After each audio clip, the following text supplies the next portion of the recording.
বাংলাদেশ ক্রিকেটের সবচেয়ে সাফল্যতম একজন ওপেনিং ব্যাটসম্যান তামিম ইকবাল 22 গজের ক্রিকেটে ফেরার ঘোষণা দিয়ে তামিম জানিয়ে দিলেন নতুন তারিখ। জাতীয় দলের জার্সিতে গায়ে জড়িয়েছিলেন কবে সেটা যেন মনেই নেই পুরো ক্রিকেট সমর্থকদের। জাতীয় দলের তারকা ক্রিকেটার তামিম ইকবাল ওয়ানডেতে সবশেষ মাঠে নেমেছেন মিরপুরের নিউজিল্যান্ডের বিপক্ষে। এরপর একই ম্যাচে 22 গজে সবশেষ টেস্ট খেলেছেন গত বছরের এপ্রিল আয়ারল্যান্ডের বিপক্ষে। আর টি-20 থেকে 2022 সালে অবসর নিয়েছেন। বিসিবির নতুন সভাপতি ফারুক আহমেদ দায়িত্ব নেওয়ার পর আবারও 22 গজে ফিরেছেন তিনি, জানিয়েও দিয়েছেন নিজের সম্ভাব্য তারিখ। এক ভিডিও বার্তায় 22 গজে ফেরার ঘোষণা দিয়েছেন তারকা ওপেনার।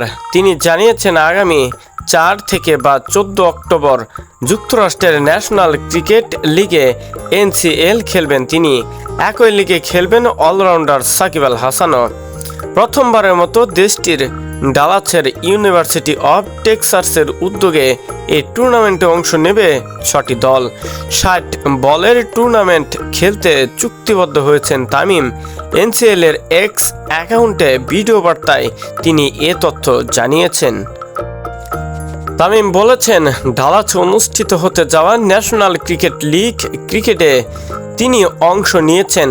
সবার সঙ্গেই দেখা হবে, বিশেষ করে দেখা হবে বাংলাদেশি ভক্তদের সঙ্গে।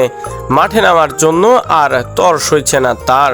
এই টুর্নামেন্টে পাকিস্তানের মোহাম্মদ আমির শহীদ আফ্রিদি, ভারতের সাবেক ক্রিকেটার মোহাম্মদ কাইফ, দক্ষিণ আফ্রিকার ইমরান তাহির, ইংল্যান্ডের জেসন রয়, শ্রীলঙ্কার অ্যাঞ্জেলো ম্যাথিউস, ক্যারিবিয়ান তারকা সুনীল নারিন ও ড্রেন ব্রাভোর মতো তারকা অংশ নেবে এই লিগে। বিশেষ করে এই লিগটি আমাদের জন্য অনেক বড় একটা গুরুত্বপূর্ণ, কেননা এই লিগের মাধ্যমে শুরু হতে যাচ্ছে আমার পুনরায় ক্রিকেটে ফেরা।